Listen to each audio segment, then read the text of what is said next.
से वो कर नहीं पाते, तो आपको क्या इसीलिए लगता है कि फेक न्यूज का इस्तेमाल किया जा रहा है, तोड़ा हुआ जा रहा है?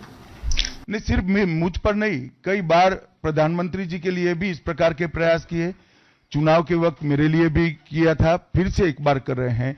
मगर मैं इसीलिए आज आप सबके सामने आया हूं।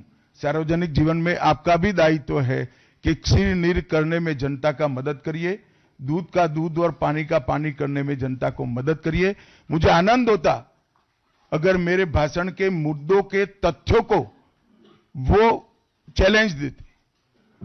तथ्य पर चैलेंज देने के लिए कुछ नहीं है। मैंने भाषण का एक एक शब्द तथ्यात्मक है और इतिहास से गर्व से बाहर आया हुआ है।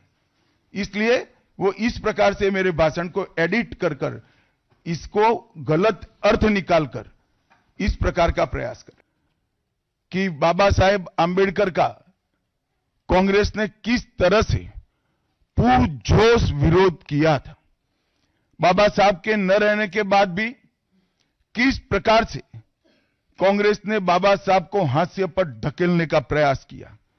जब संविधान सभा अपना काम कर चुकी, चुनाव हुआ 1951-52 में और 54 में, दोनों बार कांग्रेस ने बाबा साहब को हराने के लिए कोई कसर नहीं छोड़ी। यहां तक कि फ्रेंडली चुनाव होता है, स्पिरिट वाला चुनाव होता है, ऐसा चुनाव भी नहीं था। विशेष प्रयास किया गया और वो उनकी हार को सुनिश्चित किया गया। जहां तक भारत रत्न देने का सवाल है, कांग्रेस के नेताओं ने कई बार खुद ही अपने आप को भारत रत्न दिए हैं।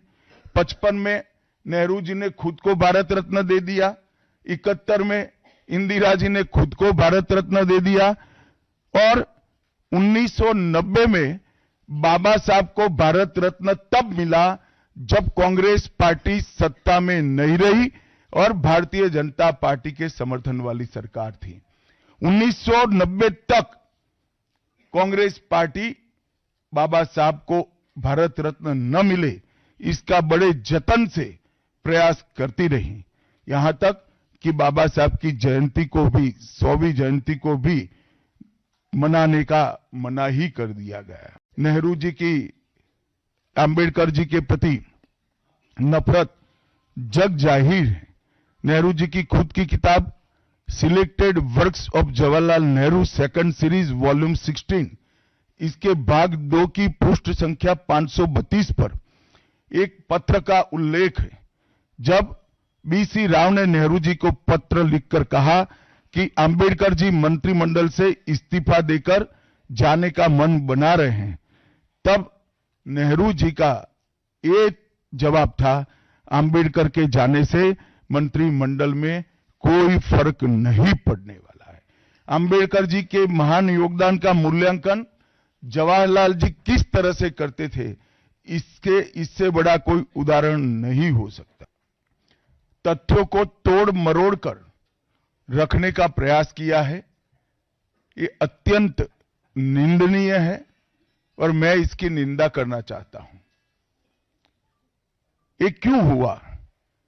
क्योंकि भारतीय जनता पार्टी के वक्ताओं ने संविधान पर, संविधान की रचना के मूल्यों पर, और जब जब कांग्रेस या भारतीय जनता पार्टी का शासन रहा तब शासन ने संविधान के मूल्यों का किस तरह से मूल्यांकन किया, संरक्षण किया और संवर्धन किया, इस पर फैक्ट के साथ भारतीय जनता पार्टी के वक्ताओं ने अनेक उदाहरणों के साथ जनता के सामने विषय रखे और उसमें वो तय हो गया कि कांग्रेस पार्टी आंबेडकर जी विरोधी पार्टी है, कांग्रेस पार्टी आरक्षण विरोधी पार्टी है, कांग्रेस पार्टी संविधान विरोधी पार्टी है, कांग्रेस पार्टी ने सावरकर जी का भी अपमान किया,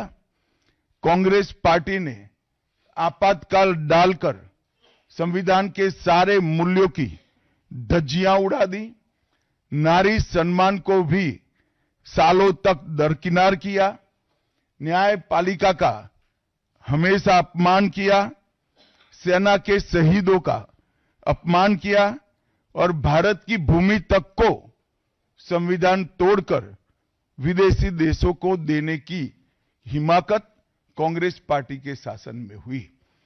जब ये पूरा सत्य उजागर हो गया, तब कल से कांग्रेस पार्टी ने फिर एक बार अपनी पुरानी पद्धति को आजमाते हुए बातों को तोड़ मरोड़ कर और सत्य को असत्य के कपड़े पहनाकर समाज में भ्रांति फैलाने का एक कुत्सित प्रयास किया है।